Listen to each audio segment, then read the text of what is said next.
This was years ago, man. This is like a beginning of Mudvayne. And it's nobody's fault. This is just what it was, you know what I mean? But literally, the PA was like two little speakers. You might as well not even had them.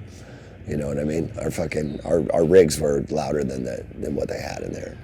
It was just micro stage, and it was like a fucking postage stamp. You know, so I can't remember the name of it. I can't remember if it was called the Grog Shop. I don't think that was it, but it might have been. I just remember it was in Ohio.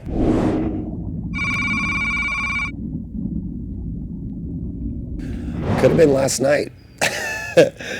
I was do a little banter or whatever, and then I'll announce a song. And last night I announced a song and we didn't go. And I'm like, fucking really? Leave me hanging? What's wrong? You know, and I don't have time to figure out what's wrong, so I kind of had to fucking get myself out of that. And after I did, I just went off the rails.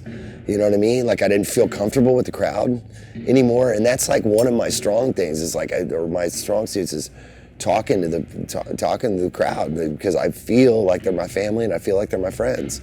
You know, and I'm usually super, super comfortable.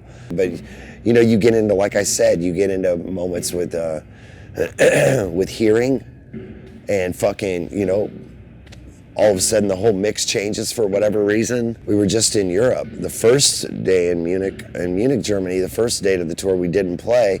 And then the next date of the tour, we started playing, and I hear the guitars, you know, I always have them check the guitars. I go around the room and I'm like, Kyle, you know, Brady, Tom, let me hear it. You know, I'm like, okay. I'm like, whoa, man, that's fucking loud. I check my mic and it's like, real quiet. I'm like, I'm like, what the fuck? We go out there and I have nothing. I literally have nothing. I can't hear shit. I can't hear my head voice. I can't hear anything. I was literally going off the vibration in my voice, I could kind of tell I was on pitch, based on the resonant frequency or whatever, in my voice, the vibration. And it was just a fucking mess, you know. And we come off stage and we just find out one little switch hadn't been clicked or whatever, the right thing. So he had to pull the whole mix back to be able to get the vocal out. So we played a rock show at probably 50 dB at a festival, which is fucking nothing. I'm probably talking 50 dB right now.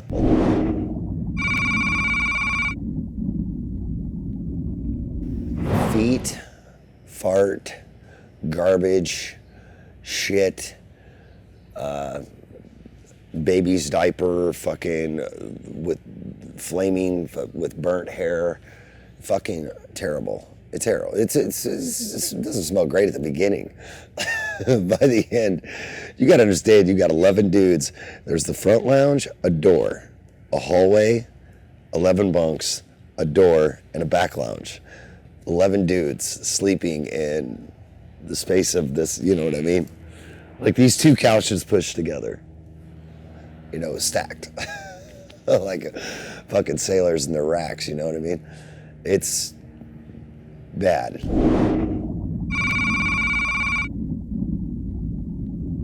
There was I think there was one time there was almost like a fucking mob. It was maybe 4 or 5 dudes, and then they just kind of bum rushed the merch.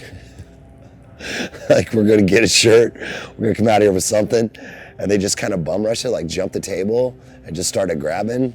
Well, this took our dude a minute to get things under control and get security, and they're like, you know, I think maybe they got it 1 or 2 of them, whatever, but probably 2 or 3 dudes ran off with how many shirts, you know, maybe everybody was like, okay, grab 3, and that way everybody, you know what I mean, if 2 of us get away, then we're all covered, you know what I mean? So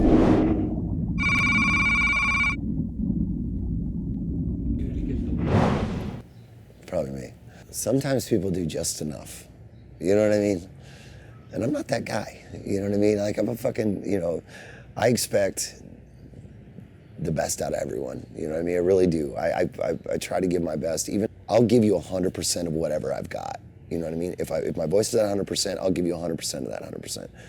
If my voice is only capable of giving you 40%, I'll give you 100% of that 40. And that's just the way that I kind of believe that I think that anybody should do their job. No matter what you do, I think you should work your hardest and do your best. You know what I mean? I expect that from people that work for us. You know what I mean? So I don't like the growing pangs. I don't like the fucking trial and error.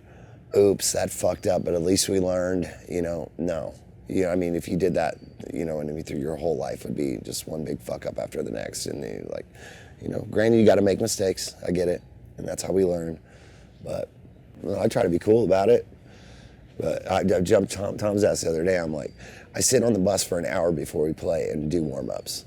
Stupid ass sounds, stupid ass shit. Bane of my existence. I hate it, you know, but it's part of what I do. I got on the other day, I'm like, the first time you touch a guitar is when fucking Marcus hands it to you when you walk on stage. I'm like, you know, we're just like, consider yourself a sprinter. You don't see some guy just walk out of the locker room, put his feet in the blocks and go, you know, when there's 9 other dudes out there doing all these crazy stretches and shit. You got to warm your body up to win, you know. So you come off the blocks, already in running mode, you know what I mean? So it's like, if you don't touch your guitar until it's handed to you, it's gonna take 2-3 songs, not that you can't play it, but before you really get into a lock groove and stuff and your fingers are warmed up and you get into your guitar mentality, it might take 2 or 3 songs, and that's fucking unacceptable. And I go out there and I'm fucking ready to rock. You know what I mean? So, yeah, I mean, I do expect a lot of people, but I know people expect a lot of me.